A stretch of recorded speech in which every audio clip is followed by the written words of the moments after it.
Olá, a paz do Senhor Jesus seja com todos. Estaremos agora dando seguimento na nossa terceira disciplina, que é o estudo do homem, ou a doutrina do homem, assim chamada antropologia. E hoje estaremos dando continuidade a partir da terceira parte. Torna-se alma vivente. Você pode acompanhar comigo na página 14 da apostila. Amém? Vamos estar falando agora, dando continuidade sobre esta disciplina, sobre o estudo do homem, a doutrina do homem, a antropologia. Louvado seja Deus. E temos como título, na nossa apostila, terceiro, torna-se alma vivente ou ser, conforme descrito lá em Gênesis capítulo 2, versículo 7. Muito mais importante do que perguntar se as criaturas entendem alma e espírito como partes distintas do homem, diferença essa que não é realmente grande e que não afeta nenhuma outra doutrina importante. É deixar claro que a ênfase bíblica está na unidade global do homem, como criatura de Deus. O homem criado por Deus é visto como uma unidade, conforme declarado pelo próprio apóstolo Paulo, que diz o seguinte: sabemos que se a nossa casa terrestre deste tabernáculo se desfizer, temos da parte de Deus um edifício, casa não feita por mãos, eterna nos céus. E por isso, neste tabernáculo gememos, aspirando por sermos revestidos da nossa habilidade celestial. Se todavia fôssemos encontrados vestidos e não nus, pois, na verdade, os que estamos neste tabernáculo gememos angustiados, não por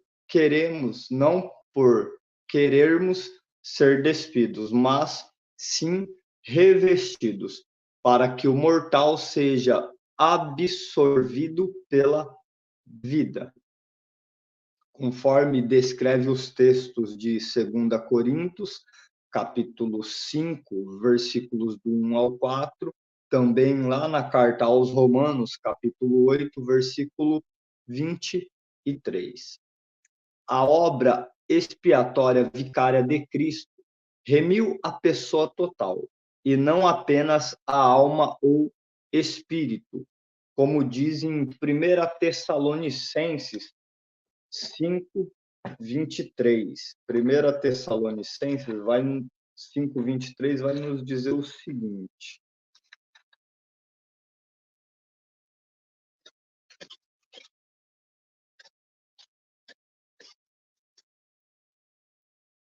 Primeira Tessalonicenses 5, 23.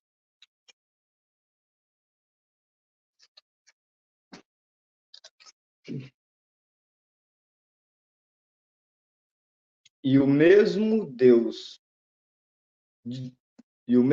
de paz vos santifique em tudo, e todo o vosso espírito, alma e corpo sejam plenamente conservados e irrepreensíveis para a vinda de nosso Senhor Jesus Cristo. Ou seja, não é só um revestimento de uma e nem de outra parte, sim do ser pleno, corpo, alma e espírito, conforme descreveu o texto aqui de 1 Tessalonicenses, capítulo 5, verso 23.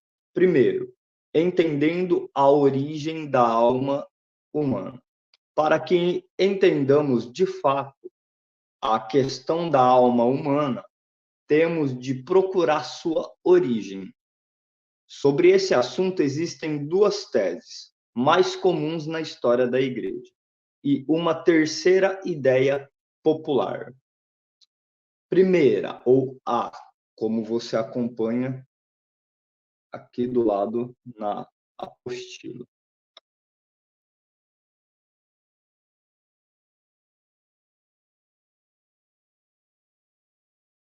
O racionismo. O racionismo. O racionismo é defendido pelos católicos romanos e muitos teólogos reformistas. Segundo os criacionistas, Segundo os criacionistas, a alma é criada diretamente por Deus, em cada pessoa recém-concebida. Em algum período entre a concepção e o nascimento, só o corpo é propagado pelos pais, ou seja, Deus cria uma nova alma para cada pessoa e a envia ao corpo da pessoa, não sendo a alma fruto da junção de pai e mãe, mas sim da criação de Deus. B. O traducionismo. O traducionismo, de acordo com essa tese, a raça humana foi criada em Adão e dele tanto o corpo como a alma foram procriados pela geração natural. Ou seja, o corpo e a alma da criança são herdados dos pais no momento da concepção, sendo a alma uma consequência da união do casal e não apenas o corpo. Segundo essa tese, cada alma é produto da união entre duas pessoas e não de uma criação distinta da parte de Deus. C. A pré-existência. A pré-existência autoexplicativa. Essa teoria preconiza que as almas das pessoas existem no céu muito antes de os corpos serem concebidos no ventre das mães. E que Deus depois traz a alma à terra, unindo-a ao corpo do bebê, enquanto este se desenvolve no útero.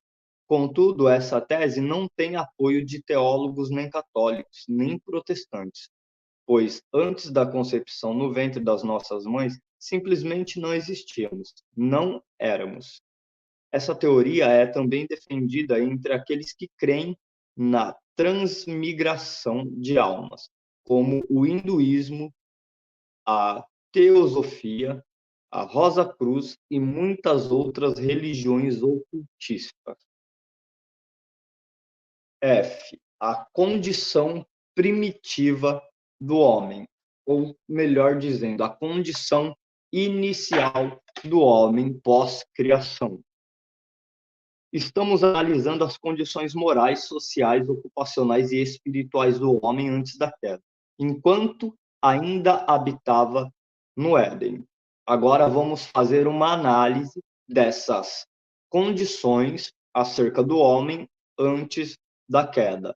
As condições morais, sociais, ocupacionais e espirituais antes da queda, quando o homem ainda habitava no Éden.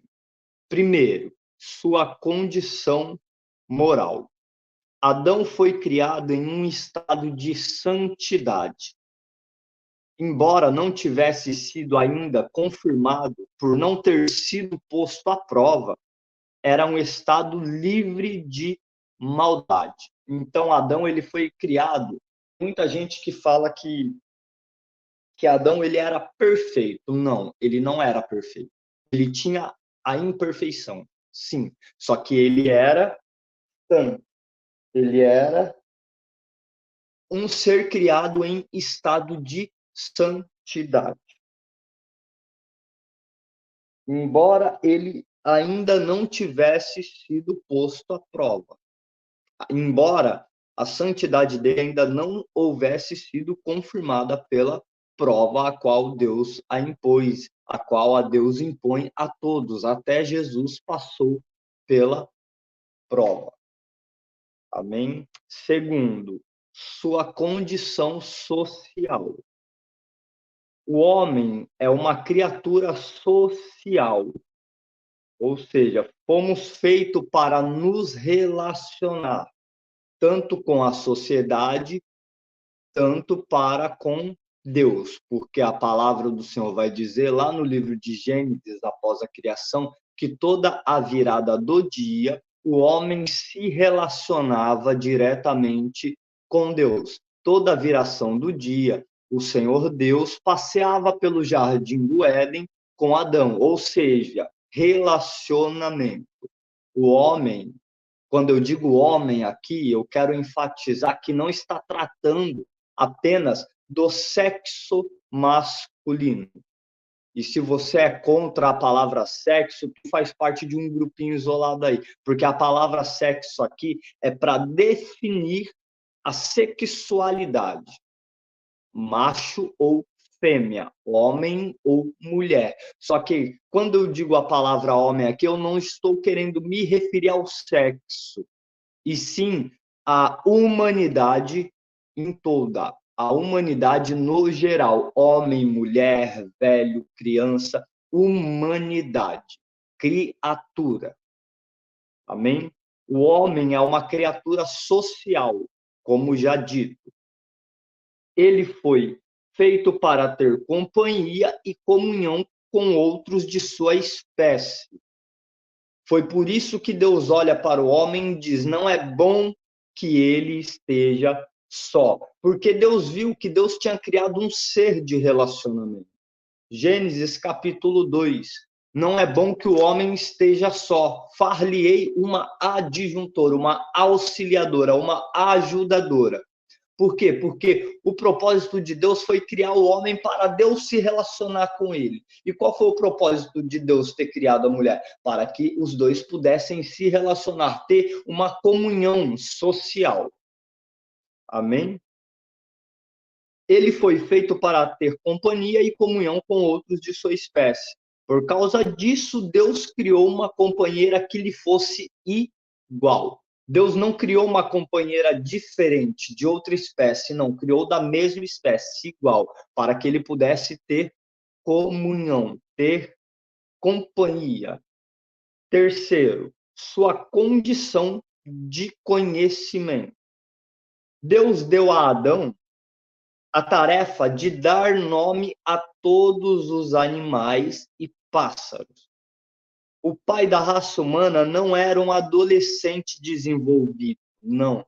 O pai da raça humana, ele era mais que um cientista morando no Éden. Então, descarta essa tese de Adão ter passado por fases da vida, porque pelo que lemos e percebemos da palavra, Deus não cria Adão de uma forma inferior. Deus, ou melhor dizendo, Deus ele não cria Adão de uma forma imatura, não. Deus ele cria um homem maduro, não um moleque, não um adolescente, sim um homem. E o mais interessante, ele não cria um adolescente desenvolvido na sabedoria, não. Deus ele cria mais um cientista. Porque para ter a capacidade de dar nome a todos os animais, porque a palavra diz que tudo quanto Adão chamou, aquilo foi o nome. Vou achar o texto aqui rapidinho, para que os irmãos entendam o que o estudo está querendo nos dizer. Gênesis, capítulo 2.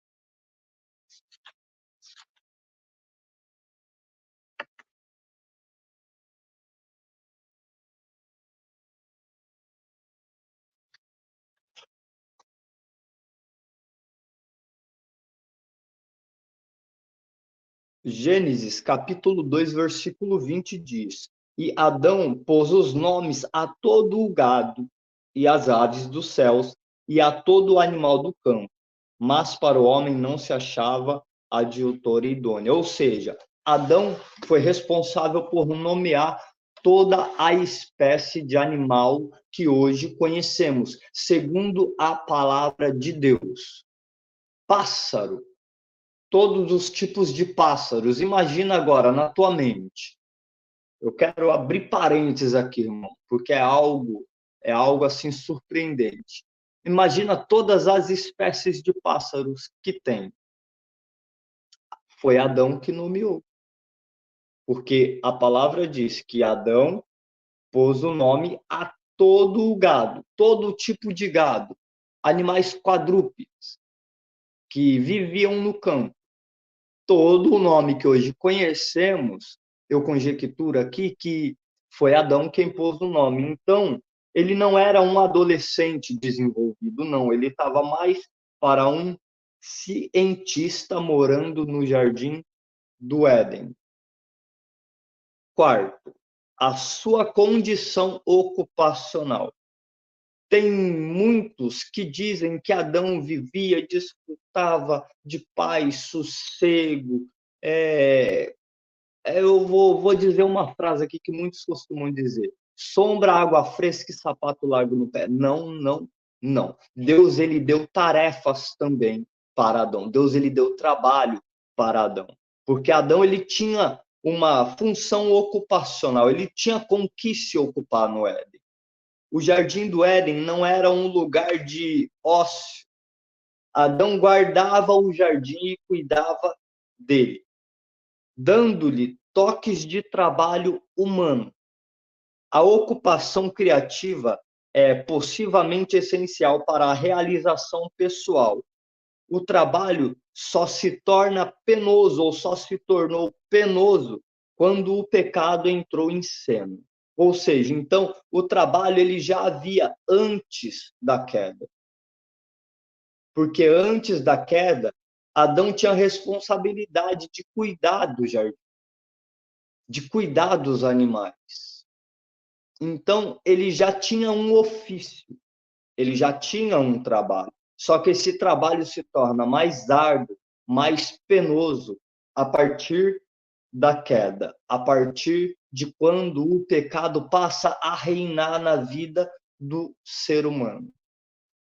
Em quinto lugar, a sua condição de expectativa de vida. Ele também tinha uma expectativa de vida. Adão fora criado com o potencial da imortalidade. Ele foi criado com um potencial para ser imortal. Quando Adão e Eva pecaram, a morte passou a reinar, ou seja, aquele potencial de imortalidade foi perdido. Porque o que Deus faz logo após a queda? Vamos tirar ele do jardim, para que não estenda a mão, tome também do fruto da árvore da vida e seja como nós, eterno.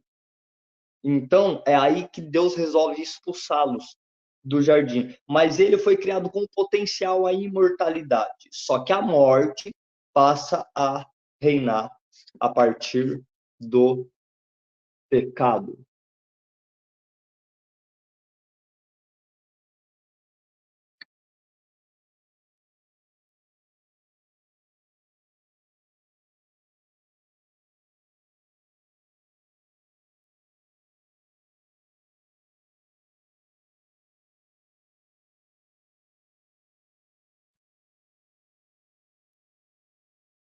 Sexto, sua condição psicológica. Adão parece ter sido criado com vários instintos básicos. Esses instintos ou necessidades pareciam ser os seguintes. Primeiro, autopreservação.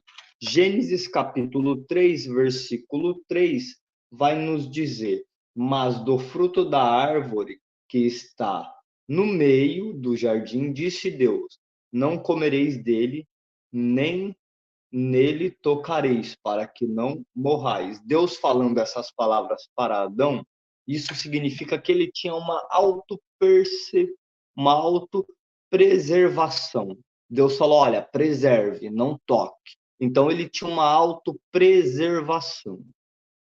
Segundo, desejo de comer. Gênesis 1:29 diz o seguinte: e disse Deus: eis que vos tenho dado toda a erva que dá semente, que é, que está sobre a face de toda a terra, e toda árvore em que há fruto, que se dê semente, ser-vos-á para mantimento. Então, Adão também tinha o desejo da alimentação, o desejo de comer. Impulso de procriação ou sexo. Aqui a palavra sexo está entrando no termo de procriação.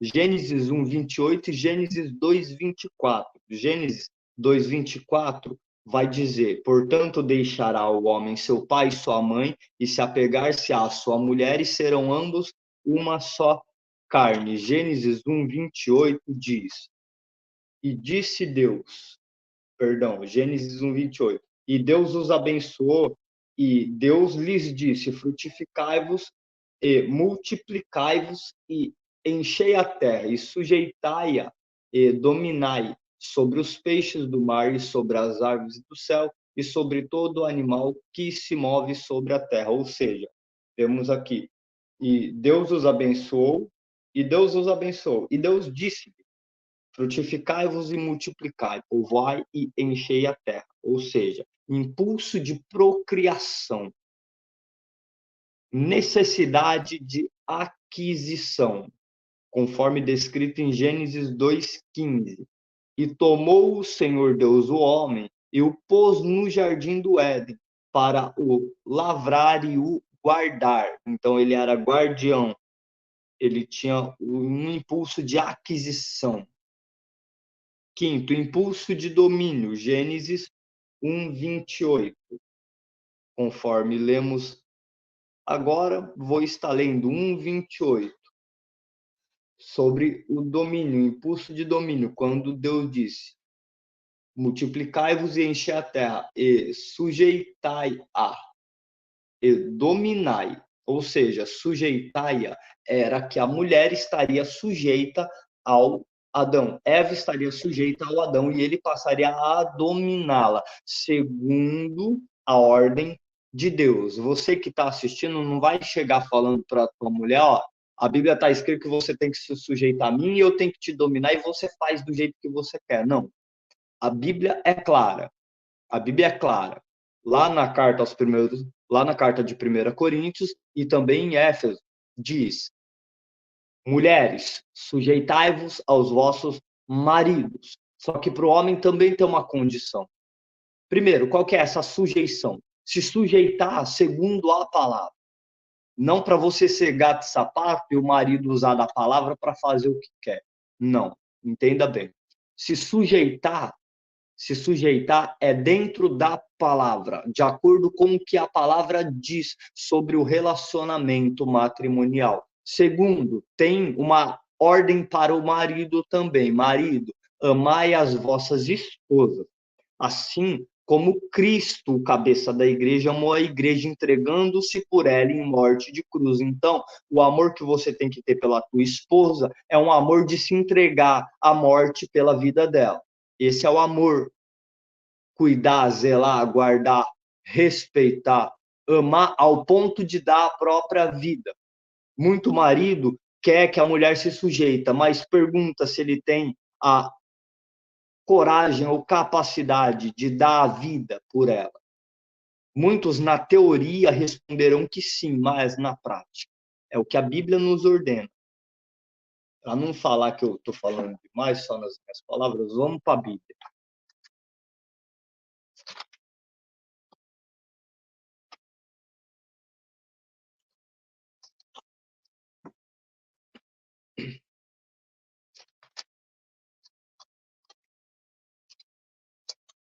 Primeira Coríntios.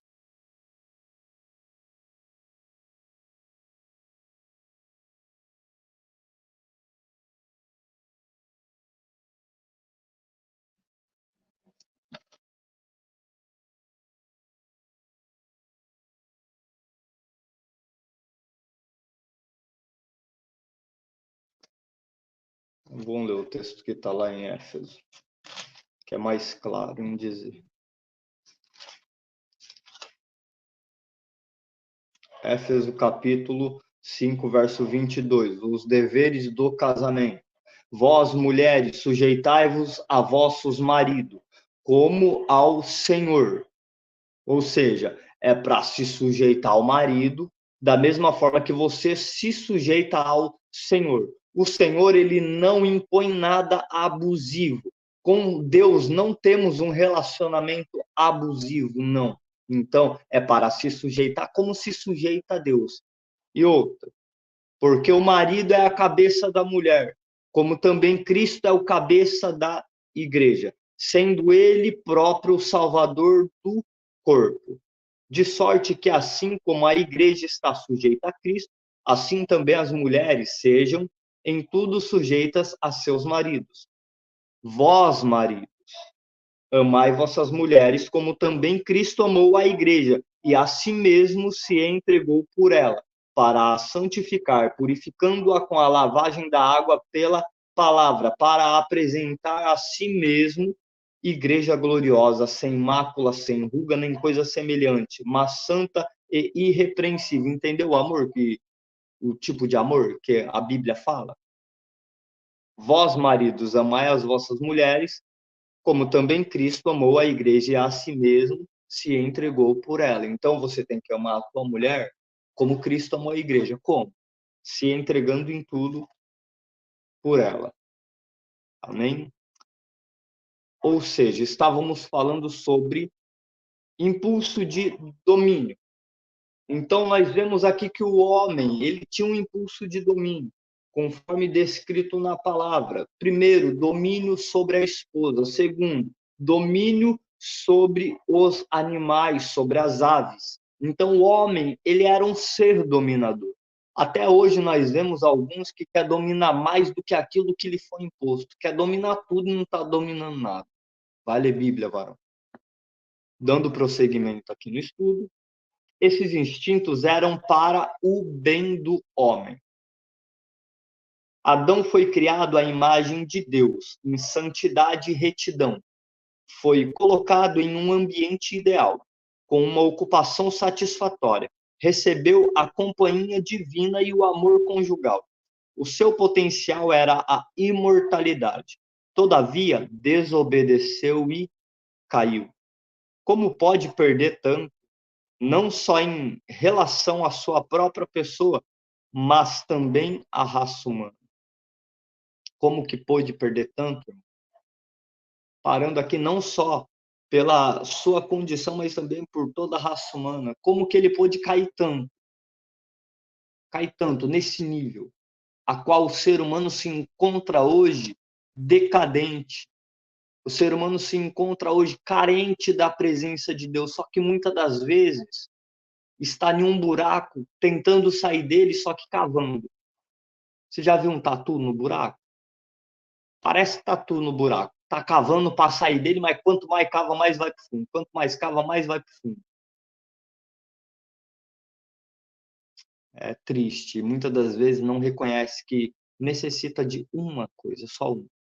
Voltar a ter essa comunhão com Deus. É isso que o ser humano precisa reconhecer, que ele necessita voltar a ter esse relacionamento com Deus. Às vezes, pode parecer que em todas as áreas da vida vai bem. Pode parecer, da porta de casa para fora, para os amigos, para as amigas, no trabalho, parece que tudo vai bem, está totalmente pleno e realizado. Só que da porta para dentro, irmão, eu afirmo que não é assim. Porque o ser humano ele só é pleno, ele só é satisfeito em tudo o que faz, em tudo o que vive, quando ele está completo. E para o ser humano estar completo, ele não precisa estar cheio de dinheiro, como ontem eu vou falar. Como ontem eu estava vendo um vídeo de um satanista, que eu não vou nem comentar o nome dele para não dar ibope para ele, de um satanista falando que Jesus é miséria, que ele tem tudo o que ele quer, que ele tem BMW, tem casa na praia, tem carro importado, tem mulher nova, tem dinheiro na conta. Não, o ser humano, ele só é pleno. Não é quando ele está com a conta bancária cheia. O ser humano só é pleno não é quando ele está em uma casa grande, luxuosa e confortável. O ser humano ele não se torna pleno quando ele está dentro de um carro importado, esportivo, não. Quando ele tem do bom e do melhor, não. Não estou falando que é pecado a gente viver e comer o melhor dessa terra, porque a Bíblia nos traz essa promessa.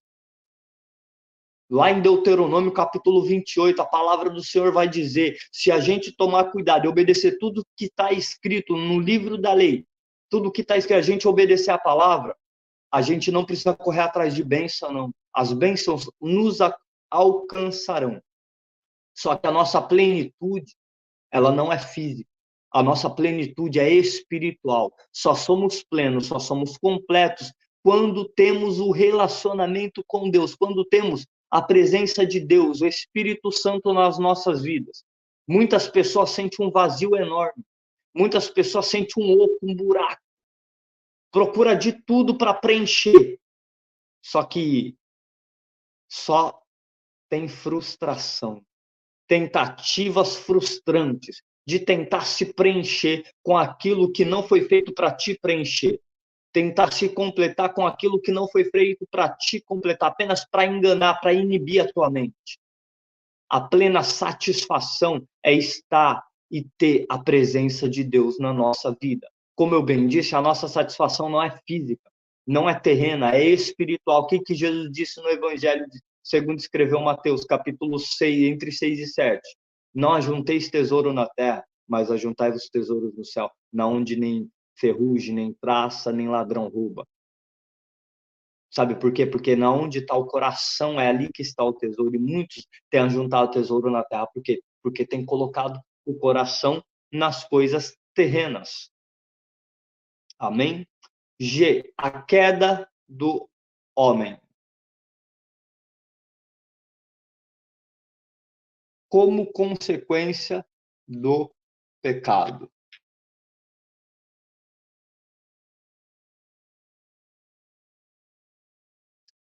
G. A queda do homem como consequência do pecado.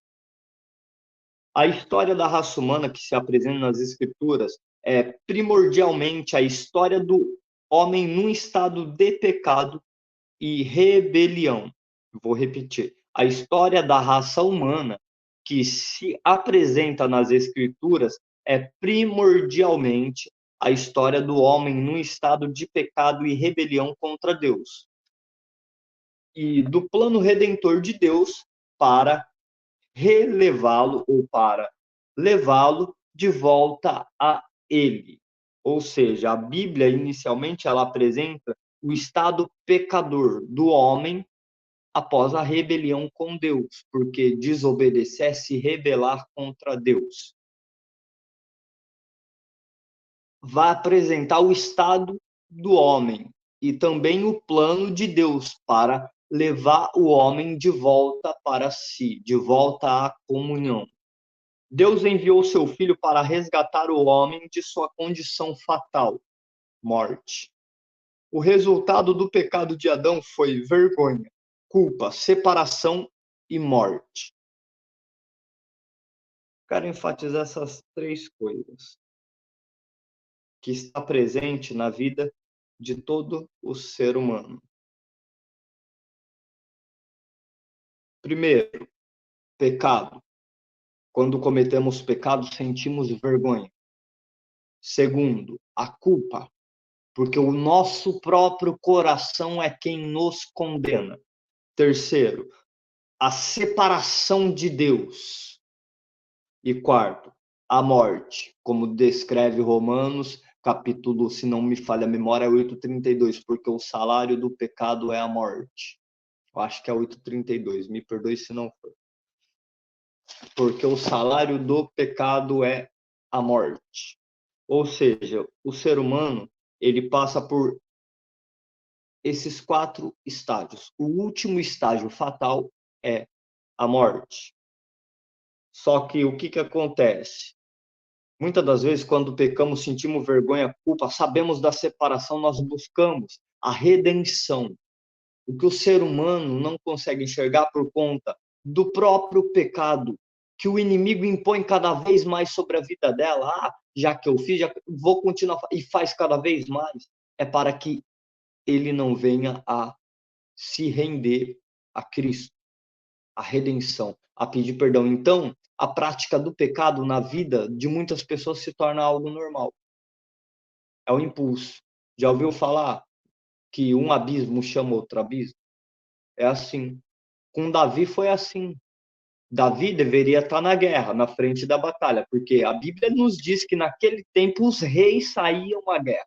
Não foi, estava em casa. Ele deveria estar orando, deveria estar lendo, deveria estar falando. Não, estava de bobeira, passeando no terraço. Olha o primeiro abismo. Mente vazia, oficina do diabo. Segundo, vai para o terraço. Concupiscência dos olhos lá atrás. Olha para Batseba tomando banho. A Bíblia vai dizer que era uma mulher formosa.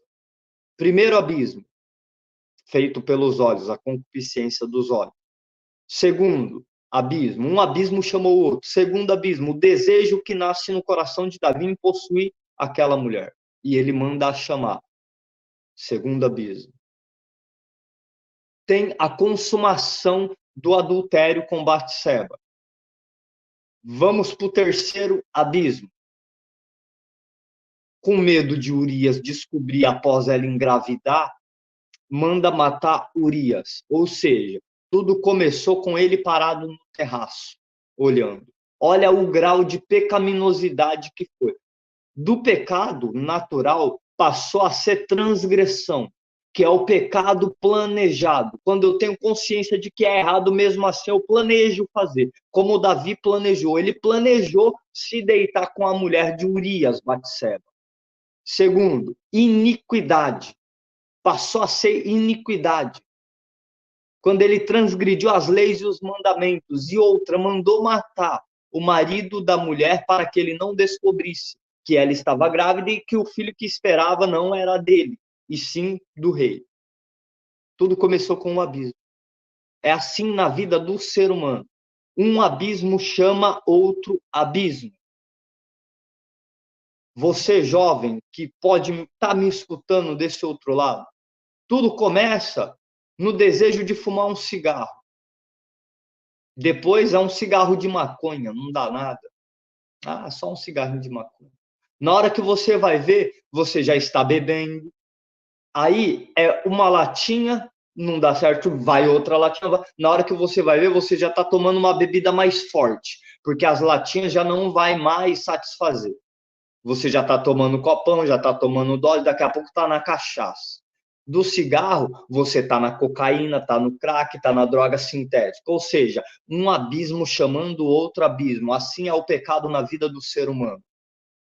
E é o que o inimigo tem posto, para que não percebamos que precisamos nos voltar à origem primitiva da criação, estado de santidade e comunhão com Deus.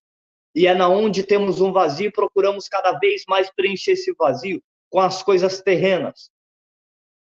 Só que é fatal, porque a Bíblia diz que há caminhos que para o homem parece direito, mas são caminhos de morte. O final de toda essa aventura é a morte. Ou é salvação eterna ou é a morte eterna. É aquela morte onde você vai sentir eternamente a dor. Conforme a Bíblia descreve, no lago de fogo e enxofre, junto com o inferno e com a antiga serpente, a saber, Satanás. Para quem não se arrepende, é isso. É lá a eternidade. Para quem não busca a presença, é isso. É inferno, é lago de fogo, é choro, é ranger de dentes. Só que pela graça, eu não sou merecedor. Graça é favor imerecido. Pela graça, podemos nos achegar de novo ao estado inicial. Como? Comunhão com Deus. Para que Deus nos santifique. Porque a Bíblia vai dizer que é o Deus de paz quem nos santifica. Não é eu quem me santifico. É eu quem busco o desejo de santificação e me coloco à disposição da santificação que só vem de um, que é santo, Deus. porque é o Deus quem nos santifica pela palavra, pelo Espírito Santo. Amém? Ou seja, vergonha, culpa, separação e morte. Não só para ele mesmo, não só mesmo para Adão, mas para toda a raça humana. A Bíblia vai dizer, porque todos pecaram e encarecem da graça de Deus, da misericórdia de Deus. Quando falamos de pecado, é preciso defini-lo para uma melhor interpretação dele. Logo depois desse estudo, estaremos abordando a harmatologia, a doutrina do pecado. Amém? Depois desse estudo, estaremos estudando a doutrina do pecado, porque é muito importante saber a definição de pecado. Quando falamos de pecado, é preciso defini-lo para uma melhor interpretação dele. Pecado é deixar de se conformar à lei moral de Deus, seja em ato, roubar, mentir, cometer homicídio, etc. Seja em atitude, cobiça, ira, luxúria, ciúmes, egoísmo, etc. Por aí vai. Seja em natureza. Também temos a natureza pecaminosa, que não se conforma com a lei de Deus. Primeiro, a prova. Número 1, em seu propósito. Para Adão e Eva, o jardim do Éden não era apenas um lar no paraíso, era também um lugar de prova. Um lugar para testar a sua obediência e lealdade a Jeová, a Elohim, ao Deus Todo-Poderoso. A lei tinha duas partes. Uma parte positiva, consistindo em uma provisão gloriosa, e uma parte negativa, consistindo em uma proibição clara. Ou seja, a lei no momento ali de Deus foi duas, positiva e negativa. Positiva, pode comer de tudo, cuida do jardim. Negativa, na árvore do conhecimento do bem e do mal não toca. Ou seja, Deus tinha dado ordens a Adão, que Adão deveria passar para Eva. Nossos primeiros pais possuíam natureza santa, mas não continham um caráter santo. Por isso que muitos dizem que era perfeito. Não, não era perfeito, era imperfeito. Eles tinham a natureza santa, caráter santo eles não tinham. Isso seria obtido através da prova, diferente de Jesus. Jesus sim tinha um caráter santo, conforme a Escritura nos mostra. A natureza santa é o resultado da criação. O caráter santo é o resultado de um teste em que se escolhe o bem. Quando seria possível decidir pelo mal? Por isso que eu disse que Jesus ele tinha uma natureza santa. Natureza santa, ou seja, é um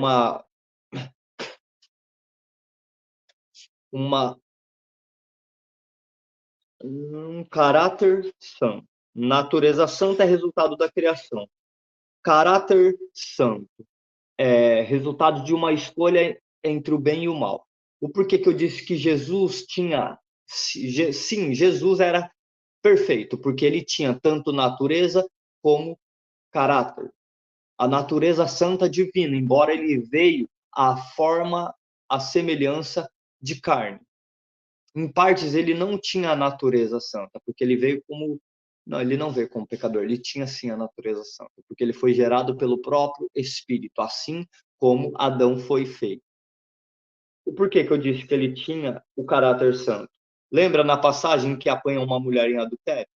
Ele não tinha uma escolha ali em mandar apedrejá-lo? Não, ele optou pelo bem.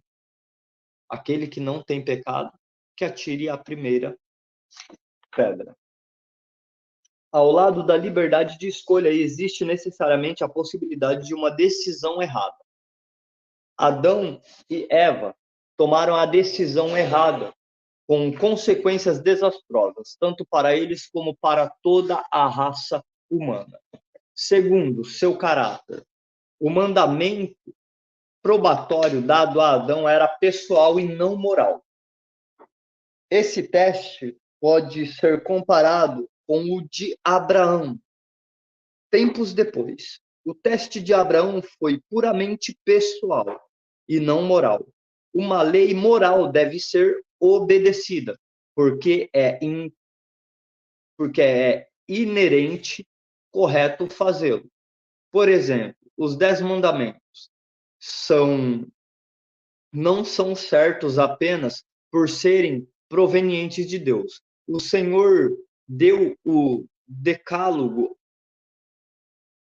ato puro de, ou seja, o Senhor Deus deu o decálogo porque ele precisava inteira, inerentemente a conduta correta. A queda de Adão e Eva resultou de um ato puro de desobediência voluntária. Terceiro, sua sensatez. O bom senso da prova de Adão e Eva pode ter sido sob vários aspectos. Primeiro, se Adão tivesse obedecido, resistindo à tentação de Satanás, teria possuído um caráter moral santo e alcançado um novo nível de bênção e de comunhão com Deus. Se Adão tivesse obedecido, ele teria tido o céu na terra. Em segundo lugar, tendo previsto o fracasso de Adão, Deus providenciou um plano para a sua redenção. O apóstolo Pedro declara que Cristo, como Cordeiro, foi destinado antes da fundação do mundo. Portanto, Deus, em sua presciência, viu que Adão iria falhar e determinou extrair do fracasso de Adão um povo glorioso remido pelo sangue de Cristo. Essa descrição que Pedro faz acerca de Cristo já ter sido preparado como cordeiro antes da fundação está lá em 1 Pedro capítulo 1, versos 18 ao 20. Segundo, a tentação. O agente moral da tentação.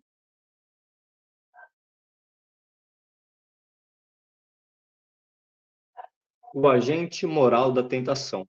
A tentação de Adão e Eva é atribuída à serpente, considerada o mais sagaz que todos os animais selváticos.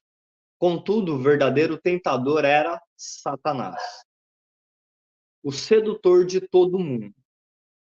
Mas creio que, assim como a serpente enganou a Eva com a sua astúcia, assim também seja corrompida a vossa mente, e se a parte da simplicidade e pureza devidas a Cristo. A serpente foi o agente usado por Satanás para efetuar a tentação. Satanás possui aparentemente o poder de disfarçar-se, assumindo a forma de outro ser. Paulo diz o seguinte a respeito dele. Olha o que diz lá em 2 Coríntios 11:14. Porque o próprio Satanás se transforma em anjo de luz.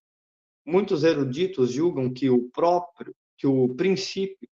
no princípio a serpente era um animal ereto, e a mais bela de todas as criaturas. Satanás raramente aparece em seu papel de adversário de Deus, exceto para aqueles que estão completamente sujeitos a ele. Em geral, ele se disfarça, assumindo a forma de um benfeitor ou alguém capaz de satisfazer as ambições egoístas da pessoa.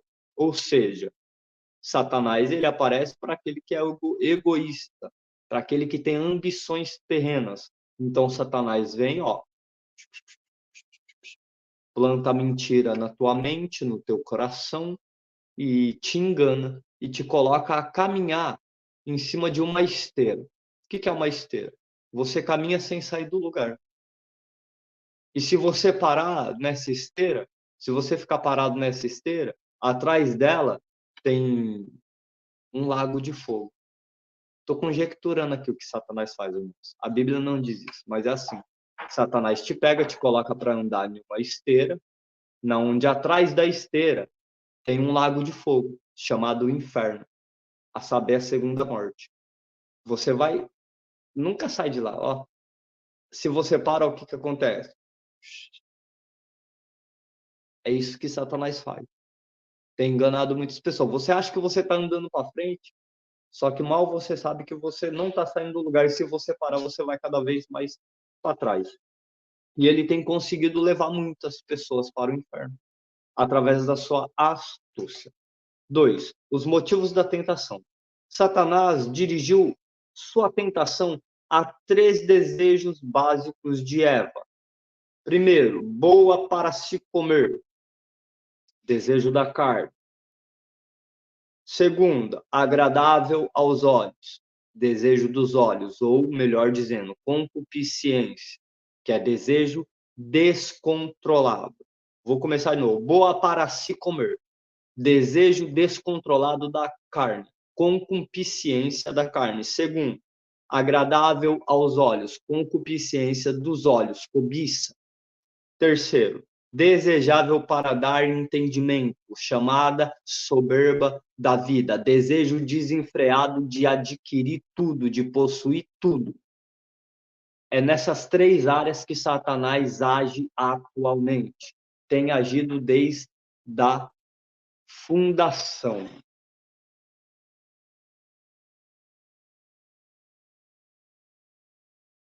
Você acompanha aqui no slide? Vamos para.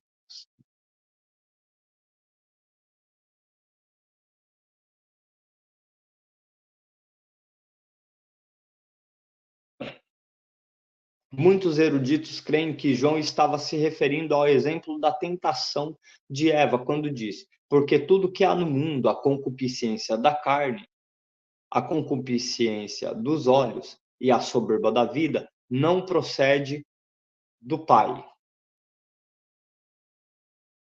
mas procede do mundo. Ora, o mundo passa, bem como as suas concupiscências.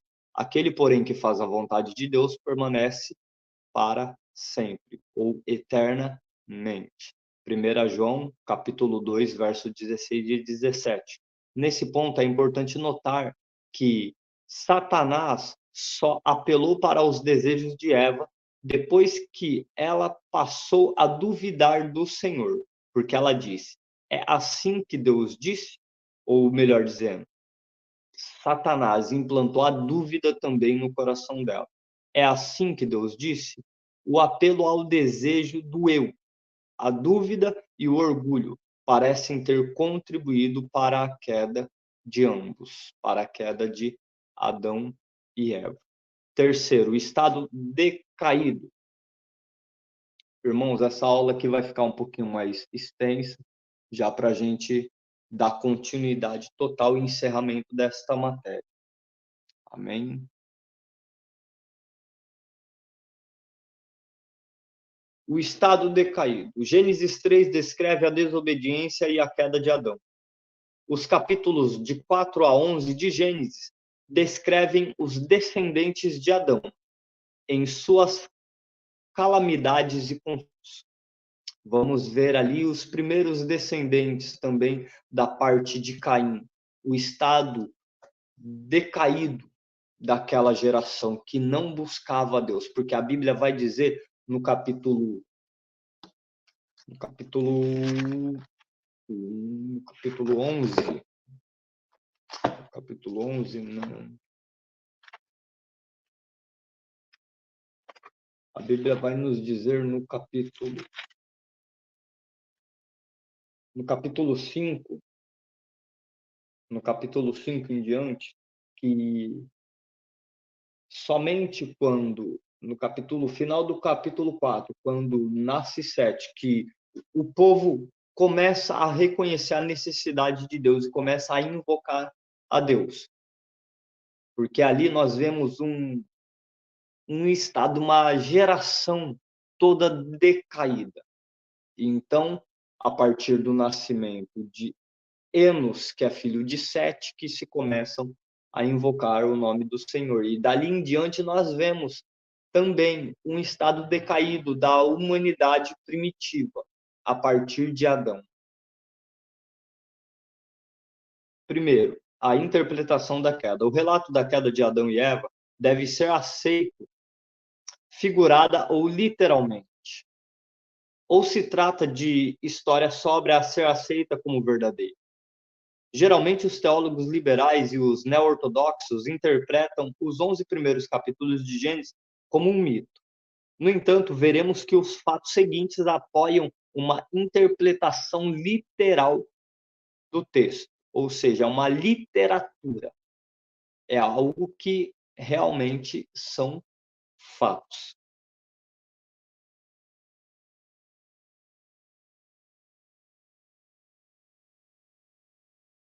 A. Em nenhum lugar da Bíblia a história de Adão é interpretada simbolicamente. Não vemos a história de Adão sendo interpretada simbolicamente. B. Não existe indicação no livro de Gênesis, entre os capítulos 11 e 12, que possa sugerir uma mudança da alegoria para a história. Noé é um personagem tão real quanto Abraão. C. O apóstolo Paulo faz paralelos entre Adão e Cristo. Em duas ocasiões, o nome de Adão é incluído na genealogia de Cristo, junto com Davi, Abraão, Isaque e Jacó. E lugares geográficos reais são incluídos na história de Adão, tais como a Assíria e o rio Eufrates. F. A condição decaída do homem é muito literal. O fato de o homem ter realizado um processo científico fantástico enquadrado ao mesmo tempo não criou nenhum progresso moral, ético e social. Indica claramente a natureza pecaminosa do homem. 2. Os resultados da queda. Os resultados judiciais da queda foram o juízo sobre a serpente, o juízo sobre a mulher foi o sofrimento e a angústia ao dar à luz e a submissão ao marido. O juízo sobre o homem não foi o trabalho, mas o trabalho penoso. Lembra que tempos atrás, aqui neste mesmo estudo, eu citei sobre o trabalho já existir, que o Senhor Deus cria o homem e o coloca ele no jardim para cuidar, para trabalhar, dar nome aos animais, trabalho. Ou seja, Adão não vivia, vou dizer como muitos dizem, não vivia vegetando, não. Ele tinha um trabalho. Só que o trabalho penoso, o trabalho árduo, veio a partir da queda. O trabalho é uma dádiva ao homem, mas raramente fica livre de conflitos e críticas. D. O juízo sobre a terra foi a diminuição da produtividade e o aparecimento de espinhos e cargos.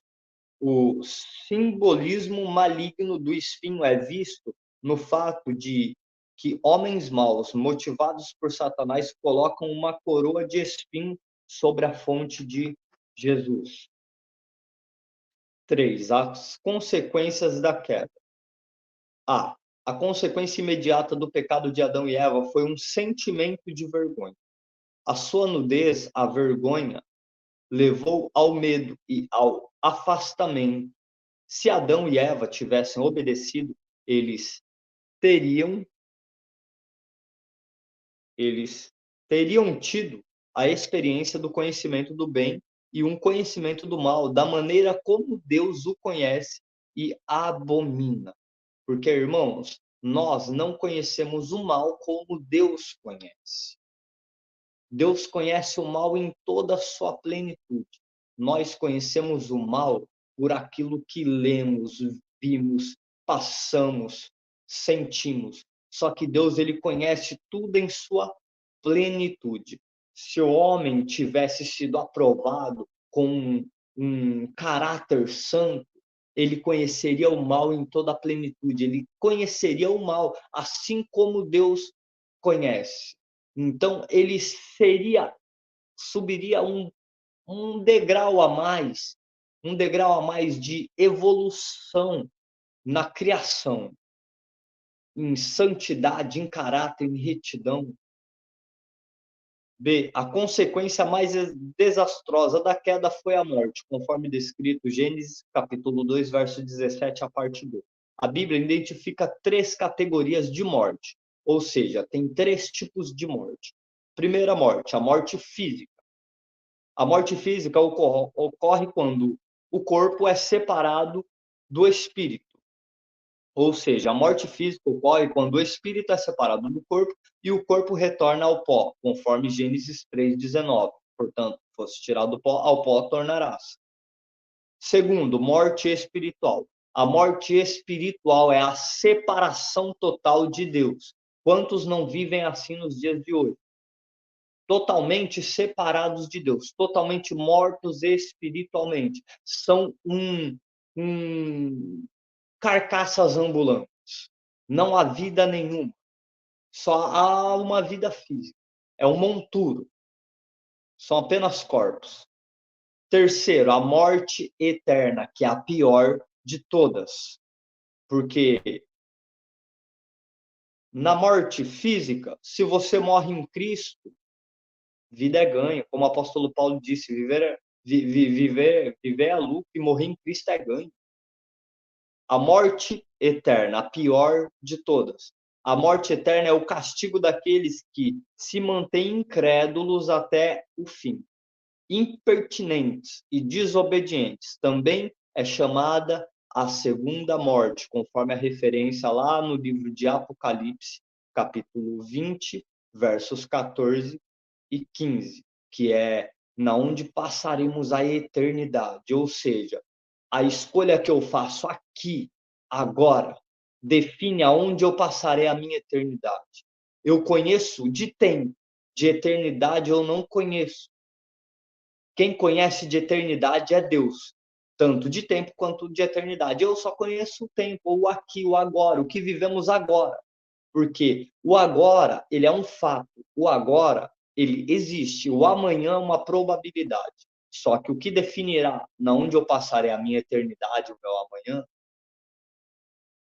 é as escolhas que eu faço aqui e agora. Só há dois lugares, dois caminhos: porta estreita ou porta larga. Caminho que conduz à salvação ou à perdição eterna. Amém? Parte H, ou melhor dizendo, a última parte para encerrarmos este estudo. A parte H, o potencial do homem em estado de graça. Aqui vemos o potencial do homem em estado da queda, de pecado. Agora, o homem no estado da graça, o homem retornado à sua comunhão com Deus. Primeiro,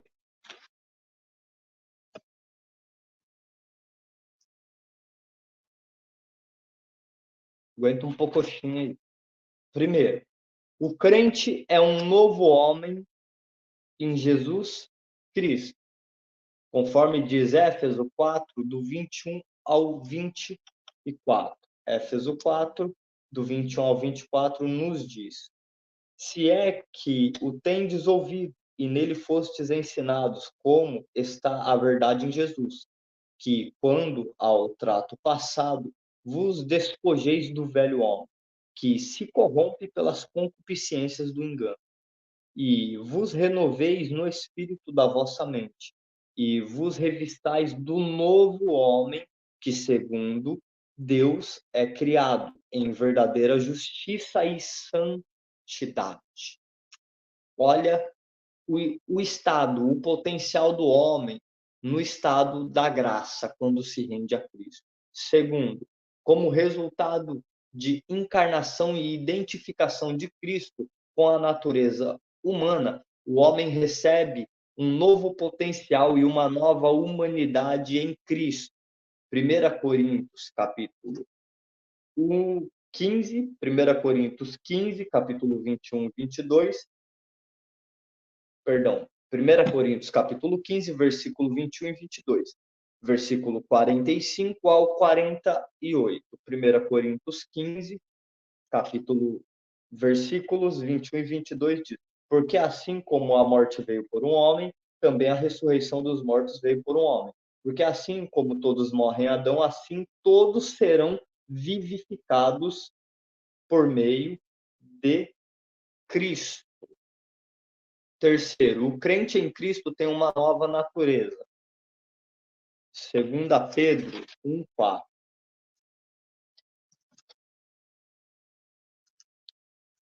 2 Pedro 1:4. Pelas quais ele nos tem dado grandíssimas e preciosas promessas, para que por elas fiqueis participantes da natureza divina, havendo escapado da corrupção que pela concupiscência há no mundo. Ou seja, em Cristo nós temos também uma nova vida, uma nova natureza. 4. O crente tem uma nova vida em Cristo. 5. Em Cristo, o crente experimenta renovação constante, dia após dia, uma renovação espiritual. 6. Em Cristo, o crente tem a presença de um lar celestial e eterno. 2 Timóteo 4:18, 1 Pedro, capítulo 1, verso 4, e João, capítulo 14, verso 2 e 3. 7. Em Cristo, o crente vence a antiga natureza. Romanos, capítulo 6, verso 8, verso 12, verso 14. 8. O crente em Cristo não fica apenas livre do domínio do pecado e da morte. Ele recebe autoridade celestial para ministrar em nome de Jesus e no poder do Espírito Santo. Marcos, capítulo 16, verso 19, nos diz o seguinte. Marcos 16, verso 19 e 20 diz: Ora, o Senhor, depois de lhes ter falado, foi recebido no céu e assentou-se à direita de Deus. E eles, tendo partido, pregaram por todas as partes, cooperando com eles o Senhor e confirmando a palavra com os sinais que se seguiam.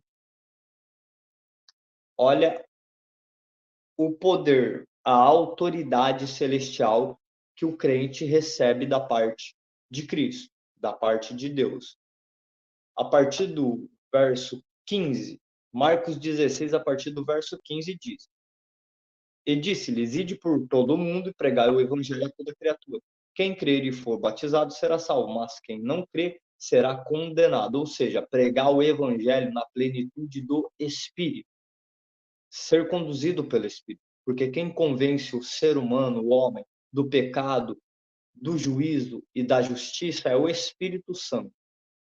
Quando pregamos direcionados pelo Espírito, a palavra ela tem um endereço. A palavra ela não sai vazia jogada ao vento.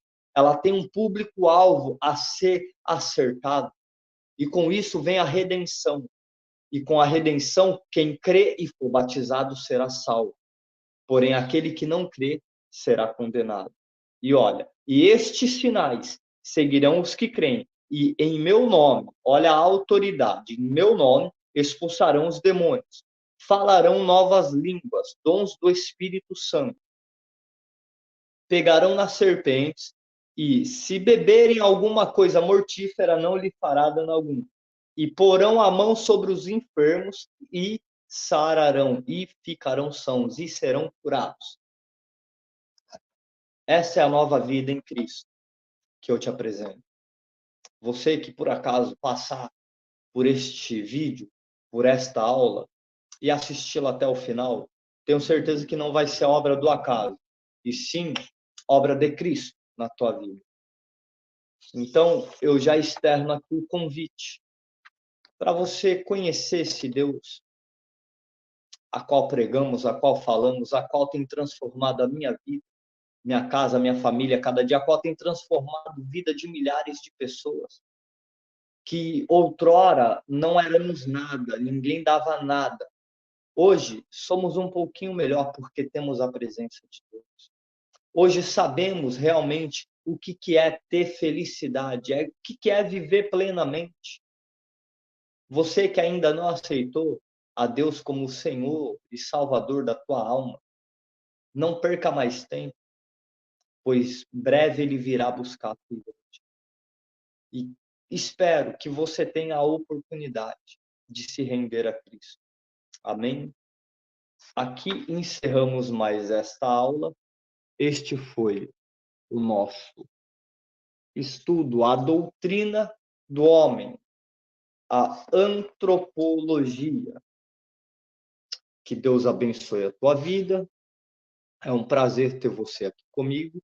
E na próxima aula estaremos entrando na quarta disciplina do nosso curso de capacitação teológica, trazendo o estudo da doutrina do pecado, o estudo sobre o pecado, a doutrina do pecado, conhecida como harmatologia. Amém? Será a nossa quarta disciplina. E depois da quarta disciplina, a quinta disciplina, nós teremos a doutrina da salvação, assim, por sua vez, chamada soteriologia. E estaremos encerrando a primeira parte das doutrinas bíblicas e adentrando na segunda parte das doutrinas bíblicas, tendo como primeira disciplina a doutrina do Espírito Santo, o estudo do Espírito Santo, a pneumatologia. Amém?